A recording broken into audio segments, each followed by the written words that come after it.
Hey, it's LensBench, and in this video we're looking at another TTArtisan lens. This time it's the 21mm wide-angle mirrorless full-frame lens with a bright f-stop of f1.5. Though it's a $239 manual focus-only lens, can it compete in the field image quality with more expensive lenses?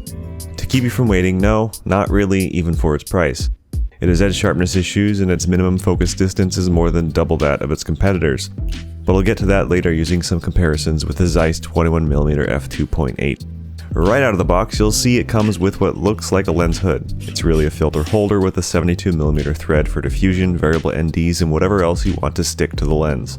Up close, its blocky, minimalist text makes reading and making focus and aperture adjustments quick. The manual focus on this lens is smooth and has a 170-degree focus throw. There's no issues there.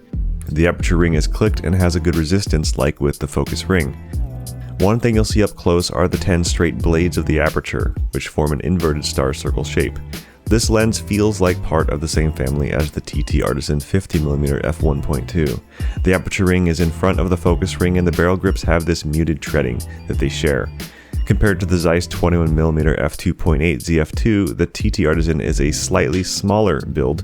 It is heavier, however, and in a blind test with a few non-photographer friends, the TTArtisan won out as the perceived more expensive lens because of how it felt.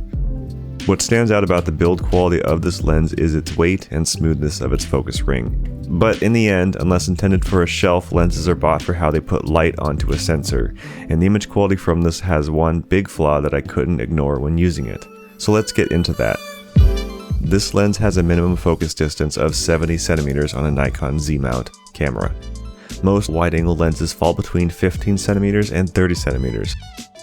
I looked for lenses that had a longer minimum focus distance than this one and couldn't find any in any database. 30 centimeters was the farthest I could find. Why is this a big deal? Well, look at this photo.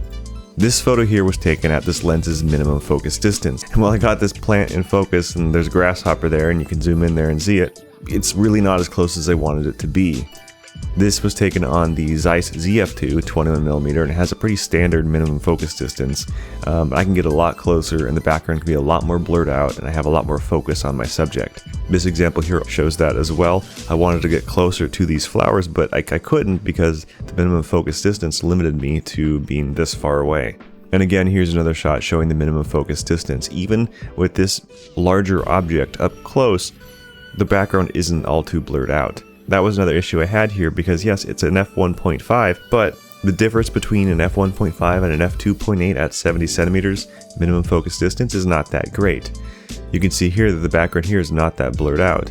And then when you look at this tree here, the focus is on these leaves and this is at f2.8 and then switching over to f1.5, there is a subtle difference, but it's not a giant leap.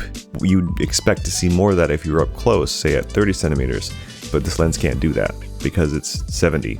So let's get into sharpness. Is this lens sharp when it's wide open? And no, this lens is not sharp wide open. Going back to that original photo, this here was taken at f2.8 and you can see that this grasshopper here is nice and sharp. The center of the image is good. I have no complaints there. It's about as sharp as the Zeiss lens here, but it's hard to compare because I didn't take them at the same distance.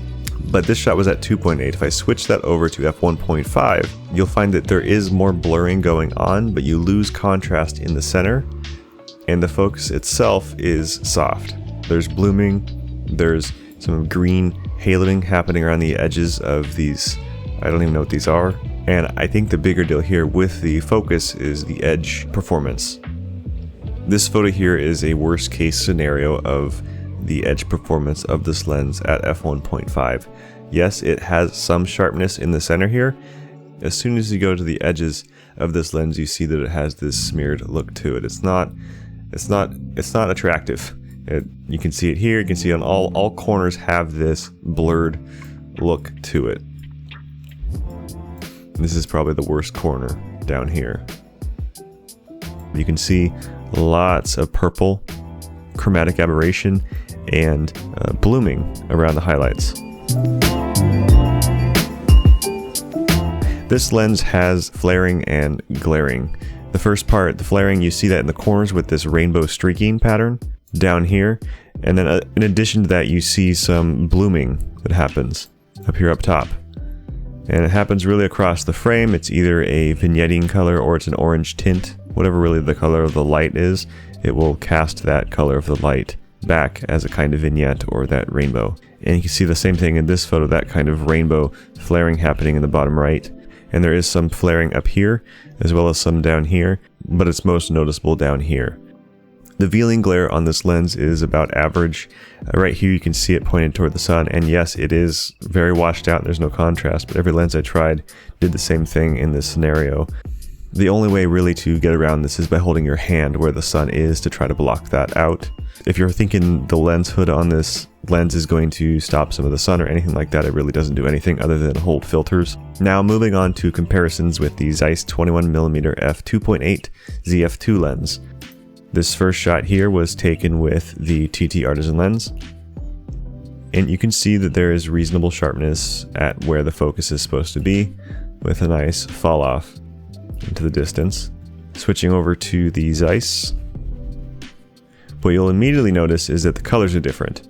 These were taken at the exact same white balance within seconds of each other. And the TTArtisan lens is cooler, has more blue tones to it, while the Zeiss lens has more warm tones, greens and oranges. Another thing I noticed here is that the Zeiss lens has more contrasty bokeh, while the TTArtisan lens is softer and less noticeable. This is a preference, but looking here at how the focus falls off into the distance and comparing the two, I like the TTArtisan focus fall off more than I like with the Zeiss. The Zeiss lens retains sharp edges even in the fall off, while with the TTArtisan everything kind of smooths out the further you go out. Another thing to notice here is the edge sharpness. So with the TTArtisan, yes, this portion is sharp. It's very reasonably sharp. This is at f2.8, but as soon as you get a little bit further out of there, more toward the edge of the frame, you have this fall off in clarity. Compared to the Zeiss lens, also at f2.8, there is no loss in clarity here and everything is where it should be. This photo here was taken on the TTArtisan at its minimum focus distance, and then this next photo was taken on the Zeiss lens at its minimum focus distance. And you can see right away, again, that change in colors. You can also see that the background is much more textured on the Zeiss lens. This last photo was taken on the Zeiss lens, and I just want to keep reiterating that the minimum focus distance of most wide-angle lenses of around 20 to 30 centimeters is very useful for blowing out the background and having an interesting subject in the foreground. And because this lens doesn't have a minimum focus distance of less than 70 centimeters, you really can't do that. Even at f1.5, and even if you get the subject large enough in the frame, the background is not blown out to the amount that, at least for me, is visually appealing. This TTArtisan lens didn't need to be f1.5. If I had to choose between f1.5 and a minimum focus distance of 20 centimeters, I would have picked the 20 centimeters because you can do a lot more with the minimum focus distance than you can do with f-stops. Did I dislike this lens? I mean, it had really good bokeh to it and it was sharp at f2.8, but that rainbow striping in the corners, the chromatic aberration, and that minimum focus distance were really deal breakers for me, and I don't think if I had the second chance to buy this lens, I would buy it again. Before getting this lens, I would look long and hard at vintage lenses that are in that same focal length. You don't really need the f1.5 if you're not able to get closer than 70 centimeters. There are some vintage Nikors, a few Tamrons. There's the Nikon F mount lenses that you can adapt to a Nikon Z mount body, and this goes the same for other mount versions of this lens. There are lots of vintage lenses out there that cost less than this lens, and they'll tend to be sharper and they'll have a much closer focus distance. So I would look there first, but this is my honest opinion after having used this lens, and I hope you found it informative in your search for lenses like this, and if these kinds of videos interest you, please subscribe, leave a comment, leave a like, and thanks for watching.